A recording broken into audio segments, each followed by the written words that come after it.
Good morning, everyone, and thank you for taking the time to be with us this morning. My name's Kevin Kelly. I am State Senator for the 21st District and ranking on the Insurance and Real Estate Committee. This morning I want to talk about peace of mind. The peace of mind that families want. The peace of mind that they get knowing that if something should happen in the area of health care for their families, that they're covered, that they're taken care of, that they have peace of mind that they can access the health care they need, that they can get the doctors that they want, that they can afford the insurance that is so necessary to protecting their families and providing them peace of mind, particularly at this time of year. Now, the purpose that generated this, quite frankly, was discussions with many of my own neighbors and constituents who have voiced concerns about Access Health Connecticut, the exchange, and specifically one person over the past weekend that said, "What's going on? How come there's no outrage?" Not necessarily outrage, but why isn't the government doing anything? Why aren't we doing anything to help families achieve that peace of mind? So many people are coming to me with concerns, not only about technological issues with the exchange, but also with just concern over whether they can afford the insurance as they go forward. So why are we here? We know that over the past several months that Access Health Connecticut has enrolled about 37,000 people into insurance plans. We also know that at least 64,000 people have lost insurance over that same period of time, and that number may be more. So while we already had about 340,000 individuals in Connecticut without insurance, we know that that problem is getting worse, not better, as we roll out the Affordable Care Act. Okay, and these numbers bear that out. Come Monday, December 23rd, is the deadline to enroll for insurance that's going to be effective January 1st.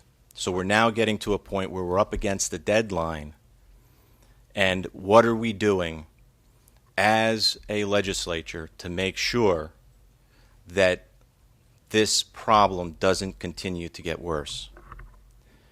What I'm asking for is Kevin Coonahan, the CEO of Access Health Connecticut, to come back to the Insurance Committee in a public forum, a public hearing, where he can have more time to address many of the questions and give answers to problems that we hear on the street on a daily basis in our districts, and to give us an idea of not only what is going on, but more importantly, how can we fix this going forward to make sure two things happen. One is that we have a successful exchange, and two, more importantly, provide Connecticut families that peace of mind and to make sure that we have this system working for the people of Connecticut.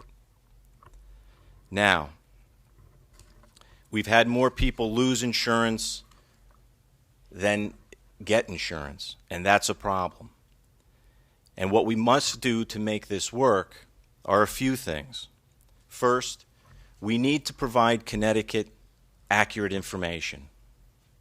I was very disappointed to find out last week that 2,400 Connecticut residents in October were given incorrect information. And one of the reasons I was disappointed was at our November 22nd forum on this, I had asked and brought up of the many conversations I was having in my district, whether it was at a coffee shop, whether it was at a hockey rink, at church, wherever I happened to be, people were coming to me with the difficulties that they were experiencing. And I was told that there really weren't any problems. Now we come to find out that there are problems. And this isn't just a minor issue, because when you look at 2,400 in October, that's a bigger number as a percentage, probably more like 25% of the people that enrolled were given misinformation. So of course my first question is, when did Mr. Cunahan know that we were experiencing these problems? Who did he tell about these problems? Did the governor know that these problems existed? Did the Commissioner of Insurance know that these problems existed? Did they know about these problems before we made the decision to not adhere to the President's promise and allow people to keep their insurance for the next year? Why did it take so long for the legislature and the public to know that these problems existed from October till December? What are we going to do for these people who were provided the incorrect information? Are we going to go forward with outreach? Are we going to give them telephone calls, emails, writing? What is the plan to help these people get the information they need for, once again, to make sure that they have peace of mind? What are we doing to make sure that this doesn't happen again? And how do we know that if there is a plan in place that it's going to work? These are all questions that I think were raised because of the information that hasn't been accurate over the period of time that we're talking about. I'm also finding concerns about the shopping experience. Some folks have said that they've taken up to 3 hours to enroll in the exchange, and that is far too long. And much of it is because when they get to the end, there might be a system or technical flaw that then requires the individual to call a 1-800 number, and they queue up in line for sometimes an hour, only to get somebody that may not be able to answer the question because they're not a technical-based person, or they can't go forward with their application. Sustainability. This is another big issue that we just heard once again, that in the design phase of Access Health, there was little to no, I'm going to say baseline put in that was put there to make sure that we looked at how to attract younger, healthier participants into Access Health, to make sure that the exchange itself would be self-sufficient. What we found out is that that wasn't a criteria. So while we have 37,000 people now enrolled, we don't know whether we're on track or in trouble because we never set a baseline. Given the fact that I believe the perspective is to allow the Affordable Care Act to assist or aid insurance companies should there be a problem with too many, I'm going to say, individuals not young enough to participate and make this more costly than it needs to be, that the taxpayers are going to fund that. And I think what we need to do is look at how can we make the exchange self-sufficient. And we aren't getting information on that. We also need clear messaging. We heard at the forum on November 22nd from Jennifer Hers of CBIA that there has been little information going out to small business owners, and that the small business owners are having a difficult time. And I also hear that from the broker community, that the exchange really isn't broker friendly where it really needs to be, because it's the brokers that we're going to have to depend upon to really get the private individuals into the exchange. And I believe it's one reason why, when you look at the demographic of what we have to date, you have about a little bit more than a 50-50, maybe a 53-47 split on private versus Medicaid participants. And I think that's due in large part that the broker community may be experiencing problems in enrollment. And then there's also concerns over privacy. We know that the federal